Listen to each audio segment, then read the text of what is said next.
Hello everybody, bit of a day off today for the Rugby World Cup, both for the players and for the fans. Well earned, might I say. So I'm doing my tourist bit. I'm in the shadow of the Eiffel Tower on that side, sitting by one of the emblematic cocks of this Rugby World Cup.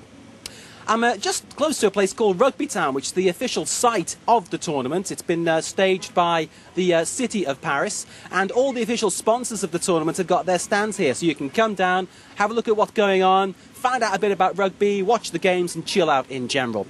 Now, they say rugby's on the verge of changing. Already it's gone professional, that's for some 10 years now. But other things are arriving thick and fast. I'm talking about marketing, arguments over rights to use images, and of course merchandising getting more and more prevalent. In short, business. Is it changing the face of rugby forever?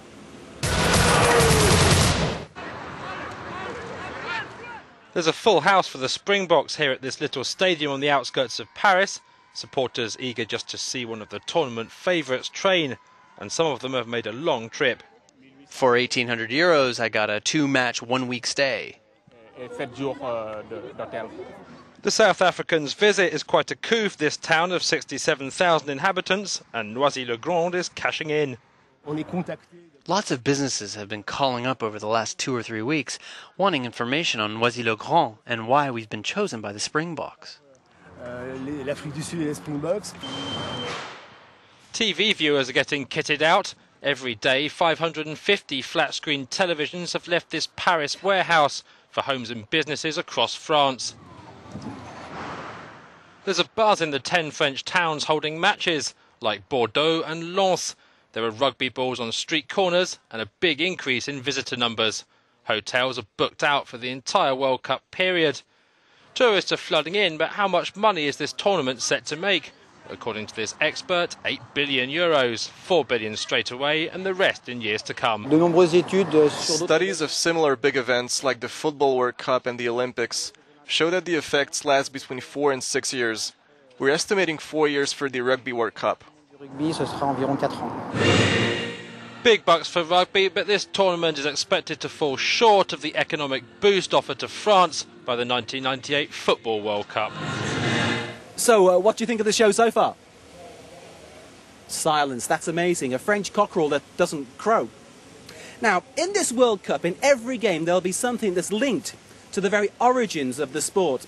It's a ball that's been made in the very town where the game began. Town of Rugby in central England. The statue of William Webb Ellis, one of the reasons why rugby and the town of Rugby are well known throughout the world. But during this World Cup, there'll be another reason why rugby is on everyone's fingertips. Yes, all the balls at this year's World Cup have been researched and engineered at this factory behind me, the Gilbert factory in Rugby.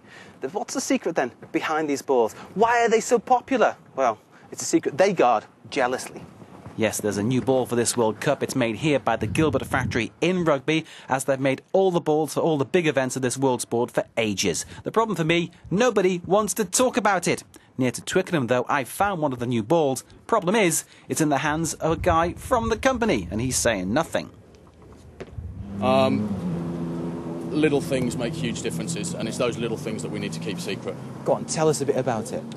It's oval, it's got 4 panels, it's got a valve, it's made of rubber, and it's the best match ball in the world. Meanwhile, back at the factory, my cameraman tries to find out just how it all works, but without success. Apparently it's all to do with a new grip. Obviously, kicking's very important in rugby, but at the same time, there's one kicker in a team, there's 14 other guys, they want to be able to have a play as well. So what we've worked on specifically this time is to improve the grip whilst maintaining the kick distance that we've had on previous balls. The way we've done that is by adding more pimples to the ball, and the way we've managed to add more pimples without reducing the distance of the ball when it's kicked, because obviously more pimples equals more friction, equals less aerodynamics, equals it doesn't fly as far.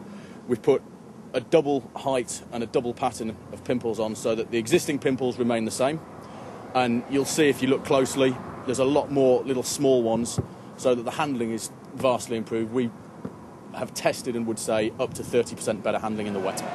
So, whoever wins the World Cup, there'll be a certain presence on the pitch, in the hands and at the feet of all the players. A ball made by Gilbert in Rugby in England. So, as I explained to you, a bit of a day off today, but it all gets started yet again tomorrow for the big match, Argentina versus Georgia. Gentlemen, who is going to win? Vamos, vamos, Argentina. Vamos, vamos. Well, I think their views are pretty clear. I'll see you tomorrow. Bye-bye.